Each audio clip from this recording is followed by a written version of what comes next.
우리가 지난번 설교에 옛사람을 벗고 새사람을 입으라는 설교의 말씀을 전반부 절이었던 17절에서 32절까지 말씀으로 나누었었어요.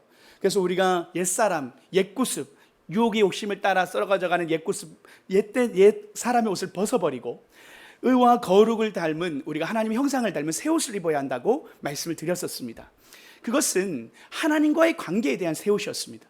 우리가 새 옷을 입는데 하나님 우리에게 주신 의와 거룩의 옷은 하나님의 형상을 닮은, 예수님을 닮은 옷은 하나님과의 관계적인 측면의 옷이었어요. 그런데 오늘 이 후반절 우리가 읽은 오늘 본문은 우리가 입은 새 옷은 또 다른 옷인데, 그것은 이웃들과의 관계에서 새로운 옷입니다.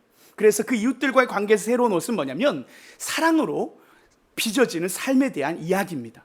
오늘 본문 읽어도 우리가 마지막 절에도 그랬지만 사랑으로 용납하고 사랑하라는 이 큰 맥락 속에서 에베소서의 큰 주제, 이방인 그리스도인과 유대인 그리스도인의 하나 되지 못했던 그 교회 안에, 초대 교회 안에 사도 바울이 하나 되어야 한다는 그 주제로 지금까지 이어왔지 않습니까?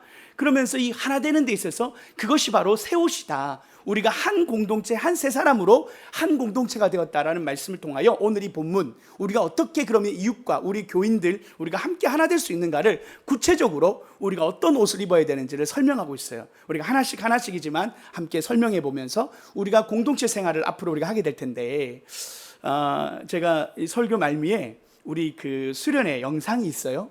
우리가 함께 했던 영상을 함께 틀려고 해요. 얼마나 추억이 많은 영상인지 모르겠어요. 다시 봐도 은혜예요. 함께 첫 1회 수련회를 가지면서 우리 교인들이 정말 너무나도 신혼여행을 다녀온 듯한 그런 시간을 보냈는데, 하나님께서 우리 공동체에 계속 주시는 말씀이 있어요. 하나 되어야 된다, 하나 되어야 된다. 그런데 우리가 하나 되는 게 쉽지는 않다, 하나 되는 방법이 무엇인가를 계속 매주마다 말씀해 주고 계셔요, 이 에베소서를 통해서. 그래서 이 말씀 하나씩 새기면서 우리가 서로를 어떻게 하면 더 잘 사랑할 수 있는지, 우리가 하나 될 수 있는지를 결단하는 그런 시간이 되었으면 좋겠습니다. 할렐루야. 자, 우리 옆에 사람에게 인사합시다. 우리는 하나입니다. 자, 남편과 아내분 당연히 하나겠죠. 우리는 하나입니다. 할렐루야. 아멘. 오늘 먼저 첫 번째 우리가 하나님이 우리에게 주시는 말씀에 25절 말씀을 함께 읽어볼까요? 25절 함께 읽어봅시다. 시작. 그런즉 참된 것을 말하라. 이는 우리가 서로 지체가 됩니다. 우리가 지체가 되는데 뭐라고요? 거짓을 버리고 참된 것을 말하라고 이야기하죠. 여기서 하나님께서 우리에게 이 거짓, 속임수, 기만, 이런 것들을 버려버리고, 이것은 옛사람의 특징이고 옛사람은 이미 옷인데 그것은 거짓이고 기만이요 속임수 등이다, 버려라. 그것은 우리 공동체 생활을 하는데 유익하지가 않다. 그 우리 안에 거짓된, 말 그대로 하나님 안에서 우리가 입어야 할 새 옷은, 하나님이 우리에게 주고자 하시는 이 새 옷은 솔직하고 투명한, 정직하고 우리 안에 참된 것이다 라고 이야기하면서 우리가 입어야 할 옷은 바로 그 옷이다 라고 이야기하는 거예요. 그래서요, 우리가 서로를 향하여 속이지 않는 것, 이것이 우리가 단순히 뭐 속인다고 했을 때 뭐 사기를 친다거나 단순히 속이는 것을 넘어서서 우리가 생각할 때 관계를 만들어갈 때 가장 중요한 것은 투명한 것입니다. 솔직한 것입니다. 그래서 이거 오늘 우리가 이 속이다라는 표현과 함께 참된 것을 하다라는 좀 우리가 적용점을 좀 중심으로 좀 보고 싶어요. 당연히 우리가 잘 속이진 않아요. 그러나 우리가 반대적으로 참된 것을 말한다라는 의미를 잘 몰라요. 참된 것을 말한다는 것은, 다시 말하면 우리가 속이지 않는 것을 반대로 말하면 정직하고 솔직하게 이야기하고 우리가 서로에게 그렇게 투명한 삶을 살아가는 거예요. 그래서 그럼 우리가 함께 살아가는데 나 혼자 살면 이런 걸 고민하지 않아도 되지만, 옆에 이제 우리 권사님, 집사님이 이제 맨날 매주마다 봐야 하는데 우리가 어떻게 서로 참된 것을 이야기할 수 있을까? 이 무슨 뜻일까? 이거 좀 솔직하게 좀 정확하게 표현하면 우리가 대화를 할 때 솔직한 대화를 해야 한다는 겁니다. 이 솔직한 대화가 뭐냐? 우리가 솔직하다는 것은 아시지만 거짓말하지 않는 거예요. 작은 거짓말도 하지 않는 거예요. 그리고 상대방에게 우리의 생각과 감정을 솔직하게 이야기하는 거예요. 때로는 불편하거나 어려운 주제에 대해서도 숨기지 않고 이야기할 필요도 있을 때가 있어요.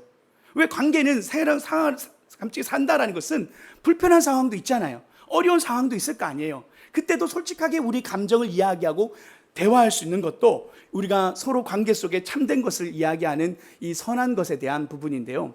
그래서요, 우리가 좀 대화 기법을 우리가 조금씩 계속 좀 익혀갔으면 좋겠다 생각을 해요.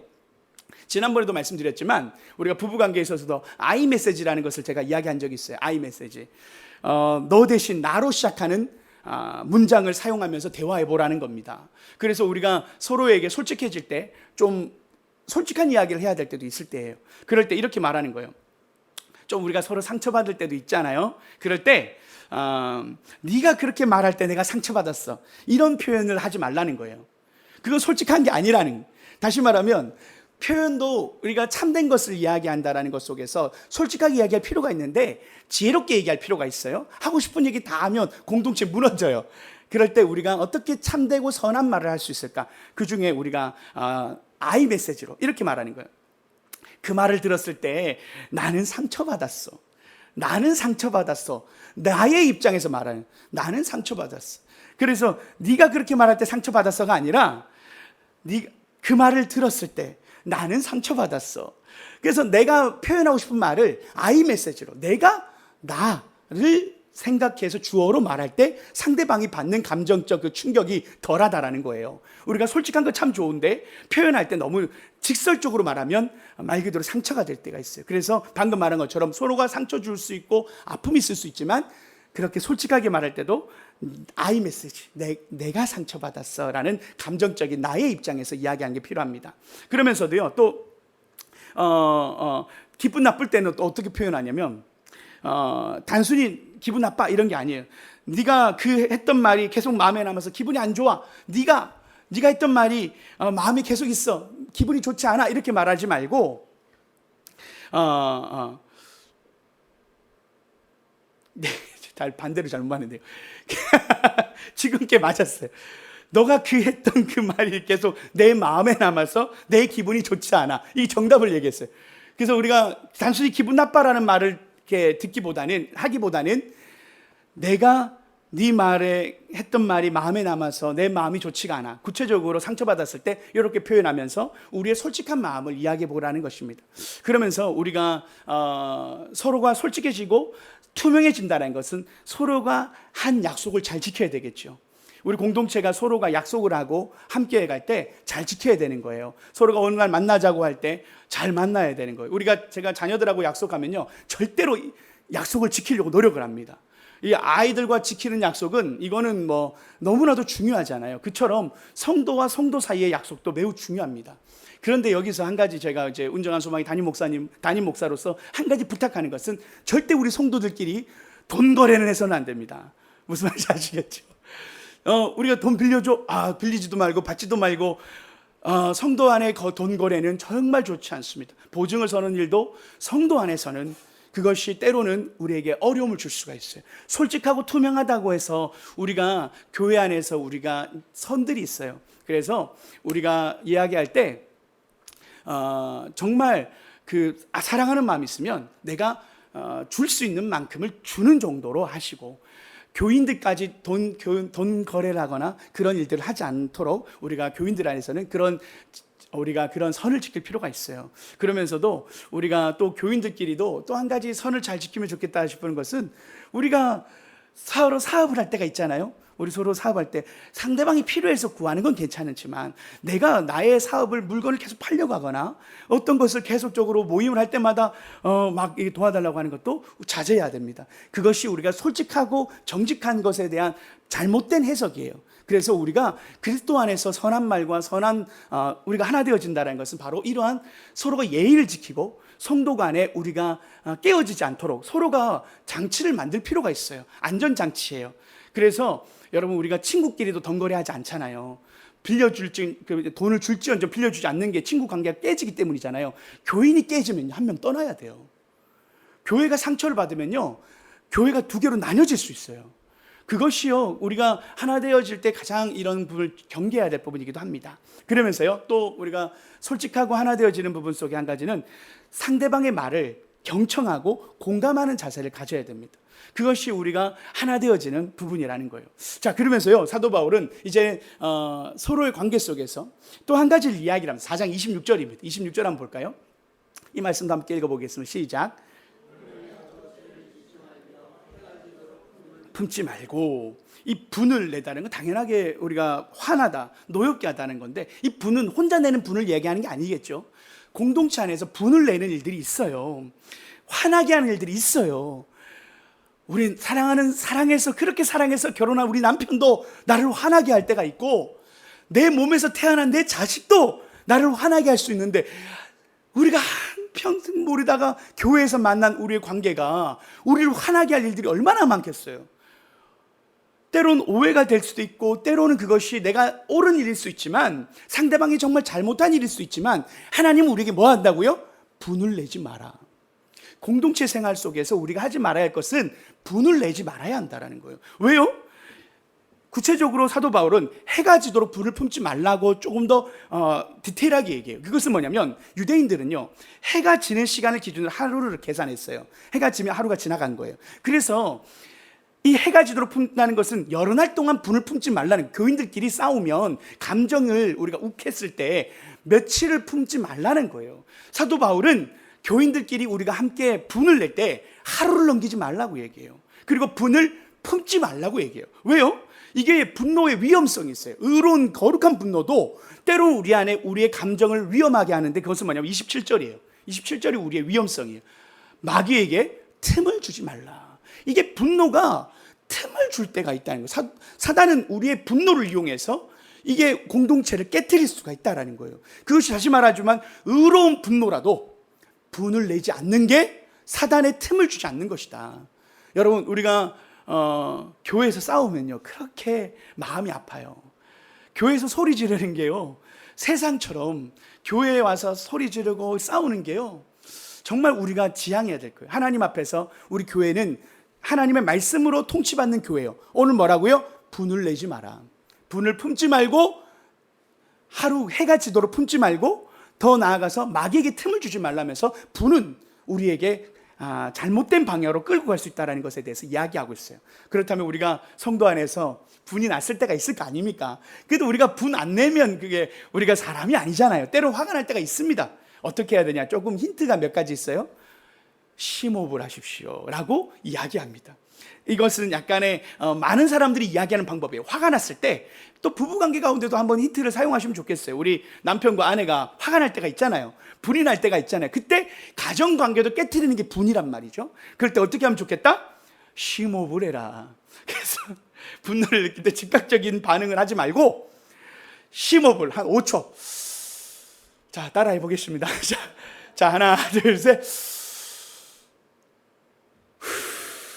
5초간 길게 내뱉으라. 이거를 한 5번, 10번 정도를 심호흡을 해보라는 겁니다. 그러면 우리 이 심호흡을 하면요, 자율신경계에서 안정을 우리 시킨대요. 그래서 즉각적인 분노를 완화하는데 매우 효과적이래요. 심호흡을 하는 거. 주여, 쟤를 어떻게 합니까? 그래서 이렇게 심호흡을 먼저 화내지 말고 이렇게 먼저 심호흡을 하라는 거예요. 그러면서요, 또 다른 방법 중에 분노가 날 때 어떻게 하냐면 일시적으로 거리를 두라는 거예요. 그래서 즉각적인 그 상황에서 잠시 벗어나래요. 그게 좋은 효과적인 방법이에요. 정신적인 거리, 또 이렇게 육신적 거리를 좀 두라는 겁니다. 그래서 산책을 하거나 잠시 공간을 벗어나서 감정을 조절하는 시간을 가지면 큰 도움이 된대요. 그 실수를 덜 하게 되는 거겠죠. 그래서 감정이 욱해서 이혼해 이러면서 이게 이혼된 감정 컨트롤 속에 우리가 하기 어려워요. 그래서 잠시 떨어져서 시간을 갖는 거 매우 좋은 방법이다. 오늘 집에 가서 분노가 날 때 그렇게 해보시고, 우리 성도들 안에서도 잠시 밖에 나갔다 오세요. 여기 우리 1층 걸어서 계단에서 내려가서 잠깐 바람 쐬고 올라오세요. 화가 나는 일이 잠깐 생겼다. 우리 성도님 중에 누가 딱 말 한번 쏘았다. 내 마음에 상처가 됐다. 근데 아까 말했지만 솔직한 표현을 잘 못하겠어. 너무 화가 나. 분노가 나. 그럴 때는 잠깐 바람 쐬러 밑에 내려갔다 와라. 그러면서요, 또 한 가지 방법이 있는데, 이것은 약간 심리적인 방법이에요. 인지치료 행동에서 인지 재구성이라는 구체적인 심리 쪽에서 다루는 방법이기도 한데요. 이것은 어떤 부분이냐면, 이 부정적인 사고를 우리가 먼저 생각을 하는 거예요. 현실적인 사고를 하는 거예요. 그런데 부정적인 사고를 조금 더 긍정적이고 그리고 조금 효과적으로 관리하는 방법으로 하는 재구성, 인지 재구성이라고 해서 좋은 분노 조절 방법이 하나 있어 소개해 드리려고 해요. 예를 들면 이겁니다. 친구가 약속을 자주 어기면서 실망을 준 거예요. 그때 왜곡된 사고를 우리는 먼저 해요. 어떻게 하냐면, 우리가 이거 가장 먼저 하는 사고예요. 나를 존중하지 않는 거야. 쟤는 나를 존중하진 않아. 나를 일부러 무시하는 게 맞아. 이 생각을 먼저 한다는 거예요. 우리가 인지가 먼저 그 생각을 한다는 거예요. 그때 우리가 재구성을 해야 한다는 거예요. 어떻게? 친구에게도 바쁜 사정이 있을 수 있어. 한 번 더 생각을 해보는 거예요. 재구성을 하는 거예요. 나를 무시하려는 게 아니라 상황이 좋지 않아서 그럴지도 몰라. 직접 물어보고 해결하는 게 나을 것 같아 라는 한 번 더 나의 인지를, 내가 생각하는 그 부정적인 사고가 아니라 긍정적인 사고로 인지를 재구성해 보라는 거예요. 그러면 내가 분노하는 것을 조금 다스릴 수 있다는 겁니다. 그러면서요, 또한 이제 우리 직장에서도 이런 일이 많으니까 직장 상사가 나에게 어떤 약간의 내 의견을 들어주지 않을 때, 나의 아이디어나 의견을 들어주지 않을 때, 이럴 때가 있죠. 그때 왜곡된 사고가 이런 겁니다. 상사는 내 능력을 무시하는 거야. 내가 쓸모없는 사람이라는 걸 알려주려는 거지, 뭐 나를 나보고 나가라는 거지. 이런 부정적인 사고를 먼저 한다는 거예요. 우리가 직장에서 이런 어떤 거절을 받을 때, 그럴 때 인지 재구성을 해야 되는 거예요. 긍정적으로 생각을 한번 해보는 겁니다. 어떻게? 상사는 내 아이디어를 거절했지만 그건 나의 능력 전체를 부정하는 게 아니라 아이디어에 대한 피드백일 뿐이야. 그냥 단순히 내 생각에 대한 피드백일 뿐이야. 축소시켜버리는 거예요. 그러면서 더 좋은 아이디어를 내기 위해서 노력해야겠다라고 마음을 먹으면, 긍정적으로 생각하면 내 감정을 다운시킬 수 있다는 거예요. 그리고 그것이 사회생활하는데 더 하나 되어지고 사회생활을 잘하는 방법이 될 수 있다는 겁니다. 그리고요, 이제 부부 상황이에요. 부부 상황, 이게 제일 어려운 거예요. 갈등이 우리가 발생해서 상대방이 화를 낸 상황이에요. 그때 남편이, 이제 아내가 남편을 바라보면서 이렇게 생각하는 거예요. 왜곡된 생각이죠. 남편의 화를 내는 건 내가 문제가 있기 때문이야. 나는 항상 이런 문제를 일으킨 사람이야 라고 우울함을 가지신 분들이 부정적으로 모든 문제에 대해서 내가 문제지, 내가 잘못이지, 그래 내가 잘못했어, 내가 죽어야지, 이렇게 생각할 때가 있어요. 웃는 분들은 그런 남편과 싸우다 보면 그 결론적으로 화가 많이 나서 분노하다 보면 결국은 이게 이상하게 우리 스스로를 낮추게 되고, 사단은 늘 우리의 마음을 너는 쓸모없는 존재야 라고 우리를 계속적으로 갈등해서 나를 낮춰버리는 상황을 만들어버려요. 그게 사단에게 틈을 줄여버리는 겁니다. 하나님이 주시는 음성이 아니라 사단이 준 음성이란 말이죠. 너는 쓸모없어, 너 죽어야 돼. 나 스스로에게, 부모님에게 혼났을 때, 야 나는 쓸모없는 존재야, 내가 죽어야지, 이런 생각을 하는 거. 근데 그때 어떻게 해야 된다? 남편이 화를 내는 이유가 나 혼자만 때문만은 아닐 거야. 상황 자체가 복잡한 거지 내가 전적으로 잘못한 상황은 아니야. 우리 둘 다 문제를 해결할 수 있을 거야 라는, 조금 더 나의 책임만이 아니라 상황 자체가 복잡하고 이 문제에 대해서 나만의 문제가 아니라 무언가가 함께 이루어진 잘못이다, 전적인 나의 잘못이 아니다라는 것을 벗어날 필요가 있어요. 여러분의 잘못이 아니에요. 그 상황이 어렵고 때로는 어려운 상황과 복잡한 상황으로 인하여 서로가 어려운 상황 속에서 그렇게 마음을, 우리가 어떤 문제를 해결하지 못했을 수도 있고, 그래서 우리가 이 문제를 잘 해결해 보자라는 그런 생각을 바꾼다면 우리가 가족을 지킬 수 있다. 그래서 다시 말하면 인지 재구성을 해보셔라. 부정적인 사고로 늘 흐르는데 긍정적인 사고로 우리가 한번 재구성을 해서 나의 마음을 다시 한다면 그게 때로는 하나님의 음성일 때가 있어요. 내가 너를 사랑한다. 너는 혼자가 아니야. 내가 너를 지킬 거야. 너는 내 사랑받는 내 자녀야. 그런 음성들이 들려야 되는 거예요. 먼저 우리가 옛사람은 늘 우리 부정적인 사고로 나의 마음을 짓누릅니다. 사단이 우리 마음에 분노할 때 결국은 나를 무너뜨린단 말이죠. 그때 우리가 방금 말한 것처럼 내 마음을 한번 심호흡하고 산책도 하고 인지재구 걸으면서 이 상황은 나만의 문제가 아니야, 좋게 생각하고 잘할 수 있을 거야 라고 재해석해 본다는 거예요.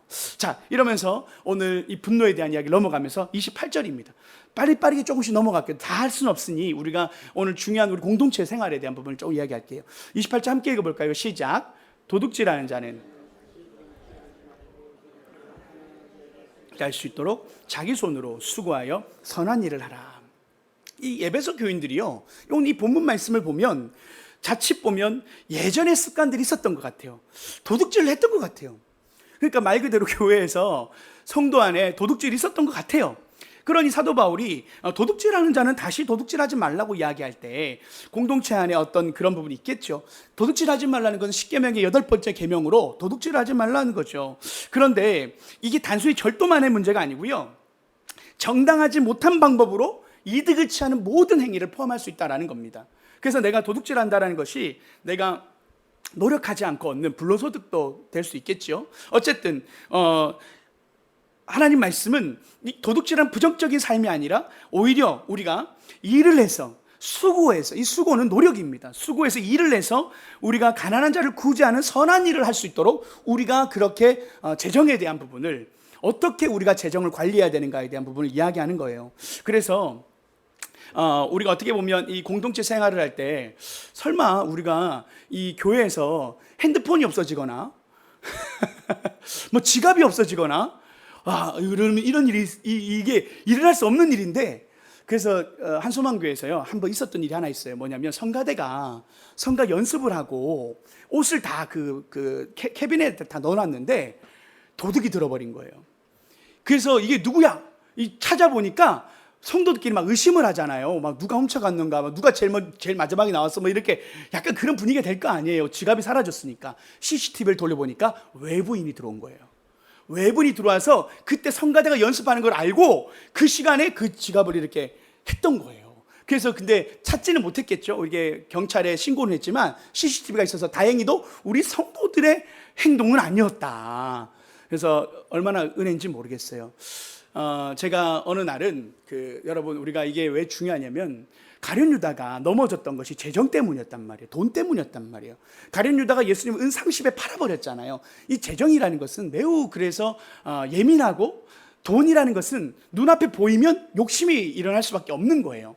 그래서요 우리 교회가 서로가 지갑 간수를 본인이 잘 하셔야 됩니다. 그럴 일이 없겠지만 우리가 참 연약하단 말이에요.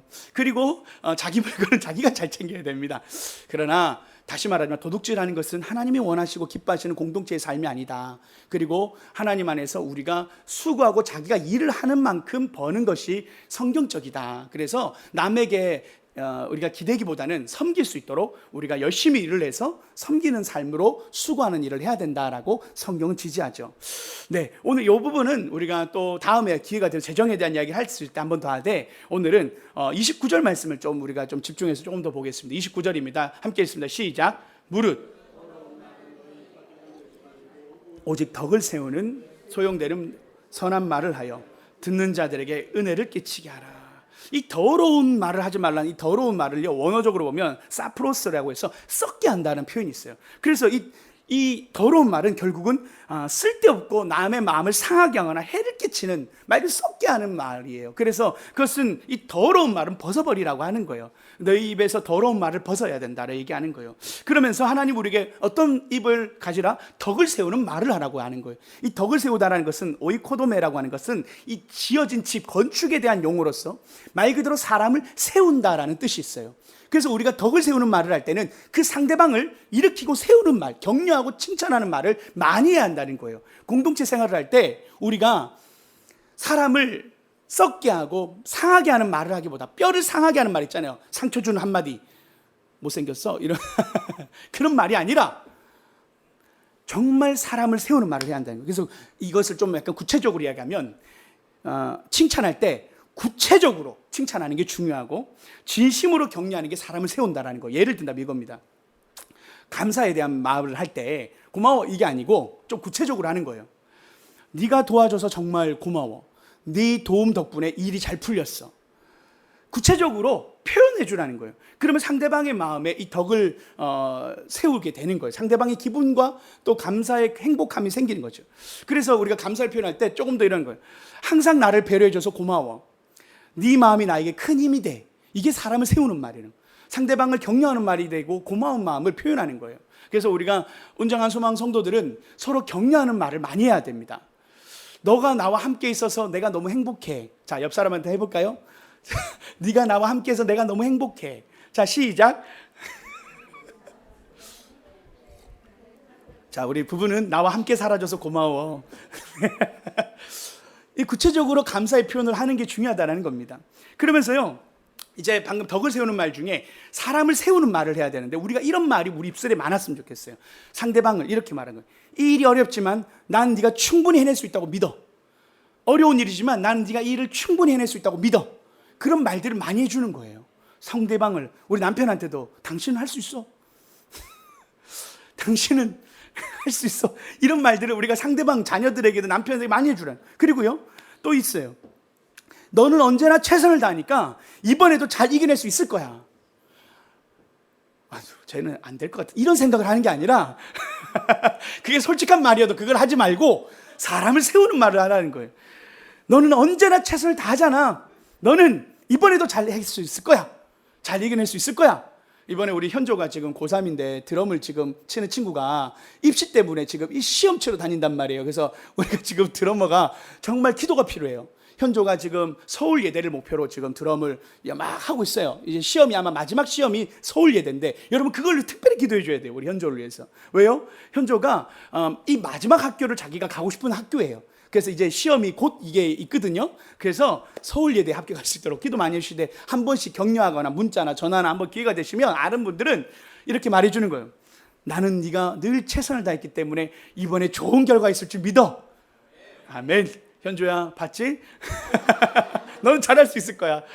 그런 것처럼 우리가 상대방을 격려해 주는 거예요. 잘 되든 안 되든 사람을 세우는 말, 건축처럼 사람을 세우는 말을 해주라는 거예요. 그러면서 더 크게 이렇게 축복하는 거예요. 너는 앞으로 더 크게 성장할 수 있을 거야.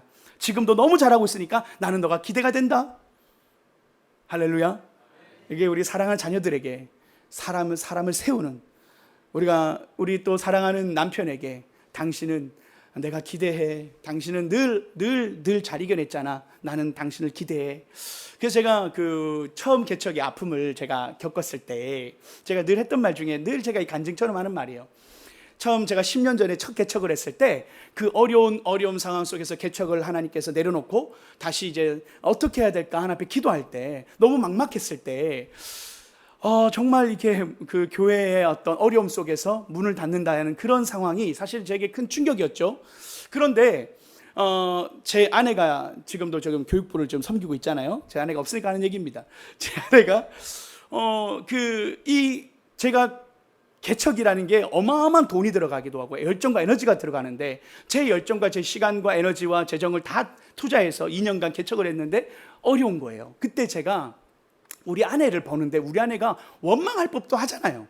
저를 보면서 약간 내가 당신 따라가지고 맨날 일만 하고 내가 지금 이게 무슨 꼴이냐고 이렇게 교회 전임 사역 잘하고 사택도 주고 하는 좋은 데 있다가 왜 쓸데없이 개척해가지고 이렇게 나와가지고 왜 그랬어? 라는 한마디 했으면 제가 막 무너졌을 것 같아요. 제가 그때 막 밥이 안 먹어지고 막 잠이 안 오고 정말 인생에 와 이래서 사람들이 어려운 생각을 하는구나. 정말 제 인생에 처음 어떻게 큰 무너짐이었던 그 시간 속에서 제 마음에 근데 우리 아내가 한마디 원망을 안 하는 거예요. 그냥 제 옆에 같이 있어주는 거예요. 제가 그때 이 아내가 내 편이구나. 제가 그때 알았어요. 물론 제가 늘 제 아내인 걸 제 편인 거 알았지만 힘들 때 원망하지 않는 그 한마디, 말하지 않고 옆에 있어주면서 당신이 잘할 걸 믿어라는 그 눈빛으로 원망 한마디 하지 않고 저와 함께 계속 같이 기도해주고 하는데 제가 그때 감동을 받았었어요. 그러면서 제가 아마 일어나는데 큰 힘이 됐지 않았을까 싶어요. 만약 그때 우리 아내가 당신 때렸으면 아마 이혼해.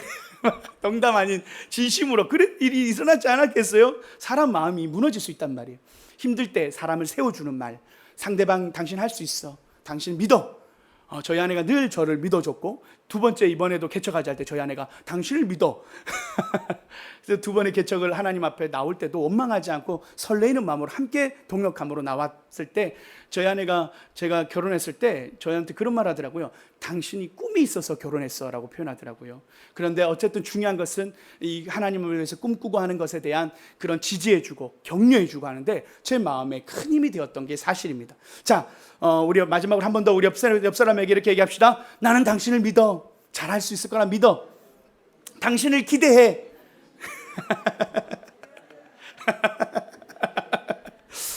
할렐루야. 우리 공동체는 할 수 있습니다. 우리는 하나님의 나라의 일들을 감당할 수 있는 교회입니다. 우리가 서로가 많이 축복해야 돼요. 더 귀한 말씀들이 참 많아요. 그런데 결론으로 그냥 본문만 읽고 마무리하고 싶어요. 4장 30절이에요. 하나님의 성령을 함께 읽어볼까요? 근심하게 하지 말라. 그 안에서 너희가 구원의 날까지 인치심을 받았느냐. 31절. 너희는 모든 악독과 분냄과 떠드는 것과 비방하는 것을 모두 나에게 함께 버리고 32절. 서로 친절하게 하며 불쌍히 여기며 서로 용서하기를 하나님이 그리스도 안에서 너희를 용서하신 같이 하라. 이 결론이에요. 다시 말하면 성령을 근심하게 하는 게 뭐라고요? 서로 싸울 때, 분낼 때, 서로가 하나 되지 못할 때, 성령이 근심한다라고 표현하는 것이 오늘 본문의 메시지예요. 우리가 성령이 근심하게 한다는 건 내가 죄를 지을 때 하나님과의 문제에서, 거룩한 문제에서도 근심하시지만 내가 공동체 안에서 서로 싸우고 서로 하나 되지 못하고 분노하면 성령이 근심하신다라고 나온다라는 거예요. 그래서 성령을 근심하게 하는 또 다른 방법은 우리 공동체가 깨어질 때예요. 하나님이 그것을 기뻐하지 않는다는 거예요. 내가 아무리 의롭고 옳아도 공동체가 깨어지면 하나님 기뻐하지 않으세요. 여러분, 그것을 우리가 잘 지켜야 돼요. 그래서 우리가 표현도 잘하고 사람을 세우는 말들을 하면서 어떻게 해요? 사도 바울은 마지막에 친절하게 하며 불쌍히 여겨라, 서로 용서하기를 하나님이 그리스도 안에서 너희를 용서하신 것 같이 용서하라. 내가 너희를 용서했는데 너희도 서로 용서하라는 그 너무나도 기본적이지만 공동체가 하나 되기 위해서는 사랑으로 빚어져야 한다는 얘기를 하는 거예요.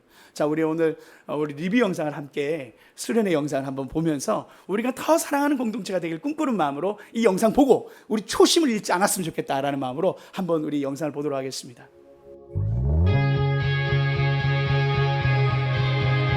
자, 우리 출발하겠습니다. 박수!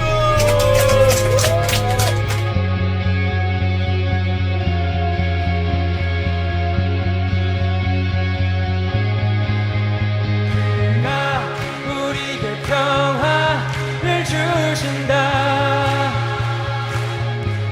주의 사랑에 감격하여 모두 하나님을 사랑하자.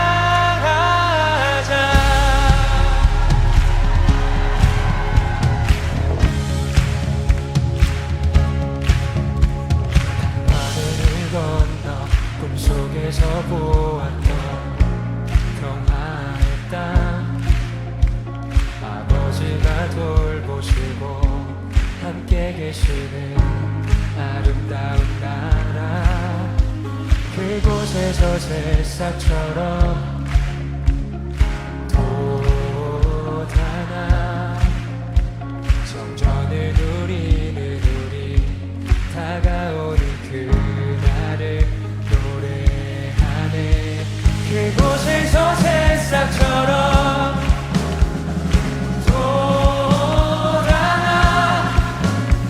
성전을 누리는 우리, 다가오는 그날을 노래하네. 그가 우리를 향해 걸으신다. 자랑스런 백성들아, 새 옷을 입고 기뻐하라. 그가 우리에게 평화를 주신다. 주의 사랑에 감격하여 모두 하나님을 사랑하자. 구름 넘어 봄비처럼 오신 평강의 왕, 바르고 풍성한 당신의 나라를 이루시네. 구름 넘어 봄비처럼 오신 평강의 왕, 바르고 풍성한 당신의 나라를 이루시네. 그가 우리를 향해 걸으신다. 자랑스런 백성들아, 모두 하나님을 사랑하자.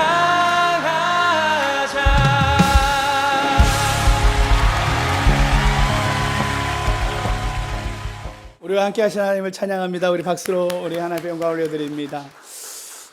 저희 아내가 그런 얘기를 하더라고요. 이 마지막 부분을 우리가 이렇게 뒤로 쫙 빠지잖아요. 그 하늘의 드론으로 찍은 이 영상이 얼마나 아름다운지. 근데 저희 아내가 그 말을 하는 거예요. 하나님이 우리를 바라보고 계신 것 같아. 그래서 저거를 좀 길게 놔뒀어요. 하나님 우리 교회 운정한 소망교회를 우리가 하나 되어지고 함께하는 그 시간을 바라보고 계셨다라는 생각을 저도 해보니까 맞는 것 같더라고요. 그래서 우리가 이 운정한 소망교회를 향한 하나님의 마음을 우리가 하나님이 얼마나 기뻐하실까 그 생각을 해요. 그리고 우리가 배경에 나왔던 노래가 아름다운 나라라는 요즘 우리가 함께 부르는 찬양이잖아요. 천국을 경험하는 아름다운 나라가 오늘 이곳에서 작은 천국이 우리 공동체 안에 먼저 이루어지는 바람으로, 그리고 우리가 주님 안에 올라갔을 때 우리 모두가 천국에서 만났을 때 야 운정 한손 함께 빨리 모여 하나님의 은혜 속에서 우리가 다 모이는 거 아닙니까? 하나님이 우리 운정 한소망 성도들이 함께 모였을 때 운정 한소망 공동체가 하나님 보시기에 아름다운 공동체였고, 아까 우리 선교사님 표현대로 행복한 공동체였습니다. 우리 너무 행복하게 살다 왔습니다. 하나님의 일과 뜻을 위하여 살았습니다. 그렇게 하나님 앞에 우리가 아름다운 영광을 올려드리는 그런 교회가 되었으면 좋겠습니다. 그래서 우리가 이 초심, 오늘 우리가 이 첫사랑, 여러분 신혼여행을 잊어버리면 안 됩니다. 우리가 갔다 오지 못하신 분도 계세요. 또 상황이 있고 걱정하지 마세요. 제 이해가 있습니다. 우리 주정입사 이해가 있습니다. 우리 이해도 같이 갈 날이 있을 겁니다. 조만간 하나님께서 우리 교회가 함께하는 일들을 또 여행을 기획하고 함께할 시간이 분명히 있겠지요. 저는 하나님이 지금 우리 교회에 주신 이 신혼의 어떻게 보면 참 시간인데, 지금은 참 서로를 향하여 분도 잘 안 되지 않고 참기도 하고 서로 말을 이쁘게도 하고 격려도 하지만, 우리가 10년 20년 살다 보면 거친 말 나오기도 하고, 때로는 저 사람 없었으면 좋겠다 생각 들기도 하고, 또 이제 새 가족이 누가 오면 쟤는 뭐야? 이런 생각이 우리 마음속에, 쟤는 뭔데 저렇게 혼자 저렇게 튀지? 왜 그런 생각이 안 들겠어요? 그러나 오늘 하나님의 공동체는 하나님이 우리에게 주신 공동체의 이 선한 말과 덕을 세우는 말과 분을 내지 않고 서로 사랑하고 용납하는 이 공동체의 모습으로 새 사람을 입어라. 그것이 교회다. 그것이 옛사람을 벗어버린 교회의 모습이다. 이 세상 하나님이 우리에게 원하시는 교회의 모습은, 교회가 입어야 할 거룩한 옷은 서로 사랑하는 것이다. 사랑으로 빚어지는 교회가 하나님이 기뻐하시는 교회다. 오늘 이 말씀을 우리가 잊지 않고 우리 교회가 늘 하나님 앞에 기도하며 세워나가는 우리 모든 온전한 성도의 성도 되시길 축복합니다. 함께 기도하시겠습니다.